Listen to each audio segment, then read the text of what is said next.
or meet you again. So, I had a money match recently with one of our more confident members inside of the city. He tags by Rogue Penguin, a very intelligent Mario player who really knows how to get his strings going on. In any case, this was one of our more zany money matches, and we normally go, I think I take slightly above even with him on average, but not by much whatsoever. So this was an outlier money match in which, and spoiler alert, Mac performs exceptionally, but lots of crazy jank back and forth, and I think it was good enough to justify saving and chronicling. So I will be doing such, as well as breaking down the matchup slightly. We don't really have enough time to do a full in-depth analysis, but bear with me. So one of the things that Marios do consistently is Fireball Spam. It's a good wall tool that keeps Mac out, but he has the speed and he has the low hurt box to get underneath it and create some big game. Mario's game basically begins with his grab, and that's where Mac really has problems. Rogue is incredibly intelligent, so like watch the string here. I feel absolutely helpless inside of that, almost die off the top for that matter.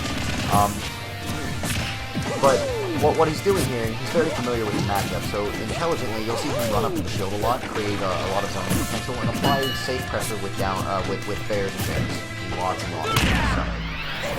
Now, the problem there is that he uses his double jump over the lip, so I know he's caught at this juncture, so the running jump cancel KO punch absolutely seals the stock. His only remaining option was to either desperately air dodge, probably hit him anytime, or to up B, then he would have done it. Anyhow, good numbers going in here, and Mario again begins in with his grab. You're going to see a lot of flood spam. What I did there to compensate versus is I went high and then I fast fell into an air dodge. Now this is one of my favorite recovery techniques with Mac, is to go high and then fast fall with an air dodge. And close one. Cake, always a dangerous mechanic there, luckily he misses. But yeah, so starting high, fast falling into air dodge to up B leaves virtually zero vulnerable frames. Though with great prediction, they can run off to a back air into stage spike, so you have to have a technique.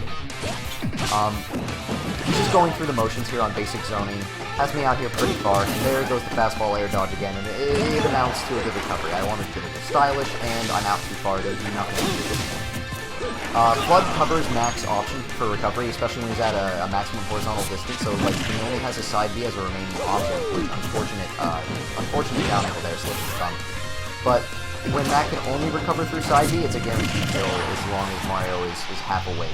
And this is one of the big problems in the matchup as a whole that leads up to some of the Mac problems. Big plus Flood plus confidence, and the relative safety of Mario's neutral. The thing that Mac wants to do is abuse Mario's terrible options for approach, but Mario can circumvent this by approaching through shield. Oh my god, I'm dead. I forgot about that. That's...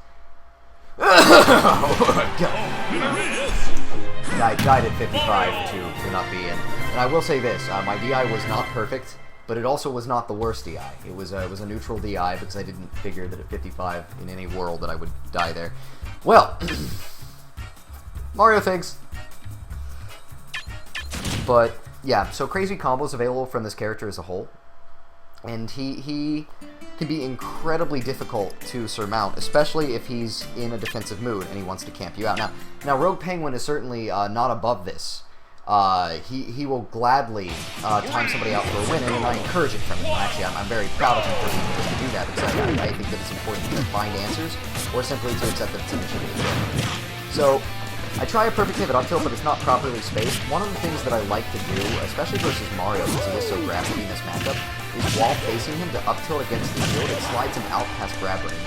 Now, something very big happened in that stock, in that the perfect pivot up tilt stole his jump, so then when he landed and missed his connect, I put him in a terrible position, and there wasn't a lot he could do about it. So right there is me finally saying, I've had enough of it, I get it, I don't grab. Sadly, nothing comes out of it, and nothing ever will. Now, the triple jab lock's great. I suggest wake up side. It's intangible on the first available frame that it comes out, and it's actually surprisingly It's a surprisingly effective method of getting out of a dangerous situation. It comes with its own risks, of course, and one bad air dodge can equal a match just as quickly. But I enjoy the wake up side B as an alternative to escaping narrow situations, jab locks. If you're going to make it out, it's either going to be side B or up B, and you have to abuse your early invulnerability off of these moves. So that can be quite crucial. Now, following this match, he takes me to Duck Hunt, and we all know why one brings a Mac to Duck Hunt. Ultimately, the reason you bring Mac to Duck Hunt is to time him out if you have the percent lead, which, again, very intelligent. Actually discovered some options. This is currently 3 of potentially 5, but discovered some options here that Mac has. So it's still a risky stage for Mac. There are still problems if they build the lead, but when Mac builds the lead simultaneously, you can do some really stupid things on this stage that I'm slowly discovering. So for instance, camping him out. Just as viable, it turns out. When you're right, you're right. One up tilt spaces out his grab, and that ends him with an up B. Amazing, actually. And then, of course, he's at this point behind and desperate and wants to find an answer. The answer is another up B. Now, we tested this. God, 27-second match. We tested this, he and I, after the match. If Mac rapid jabs against the ledge of the upper tree when somebody goes up to meet him, the ledge cancel to up B kills from 0. Long story short, you have a lot of power up there. And as a fellow Mac, you have options inside the tree yourself. So, something to consider if you want to ward people away. It's not that the stage can't work against you, it's that it's just as polarized for them, given certain matchups and characters.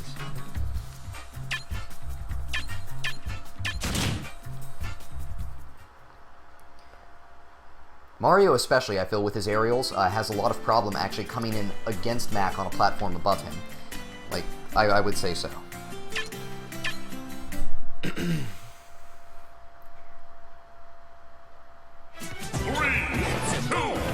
1, go!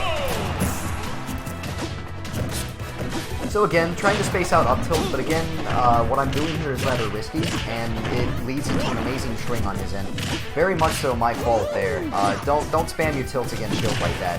Either pressure from the front with up tilt, or up tilt once backwards against shield, and then get out there. You know, get out of dodge. I need to be, in this moment, as a Mac player, I need to be displaying more perfect pivot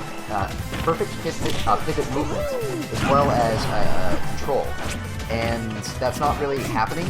Now, this is more platform camping. It's absolutely seamless, but again, I feel that Mario has trouble approaching Mac in this scenario, and you can kind of bait it out. Jab to KO punch, unfortunately, does not work in this case, and it nearly cost me my stock. Whew. Scary stuff. So Mario is very threatening off stage versus Mac, but he's even better on stage versus Mac off stage. So right there, again, more shameless platform camp. Your down tilt is one of your greatest tools, and it's probably your third best. And I would say that it reaches so far below the platform that people are not ready to expect it. Mac is great on the ground. Platform is ground too. It's just higher ground. And when it comes down to it, you can take stocks really early through platform moves. Be shameless, if you have to. Pivot smashes are really great, especially when you're baiting out certain reactions from opponents, and it can catch them off guard and even result in early stocks, which is really poorly opponents. So this is a really nigh impossible situation to return from. I get a little lucky here because I come out of the cape, which is what you probably should have done in that scenario.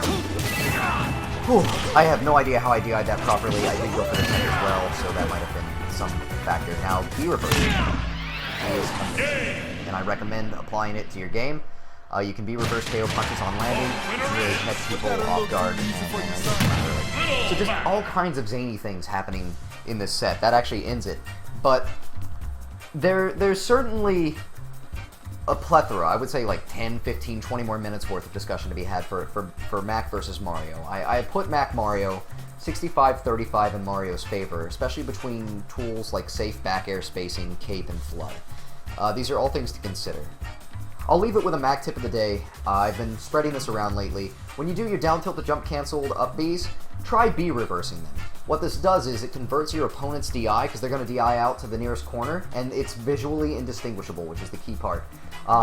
They're going to DI out to the corner, but when you B reverse it, it sends them to the right, which makes their DI cut to a straight line vertically. Basic geometry lesson, their best DI becomes their worst DI, and they die up to 10% earlier. Alright, anyhow, I'm Noble Soul. This was my money match with Rogue Penguin for a whopping $5 at our local bracket. And have a wonderful evening, and I hope that you enjoy the commentary and analysis to what degree that I provided it. Best of luck, ladies and gentlemen. Soul Nation.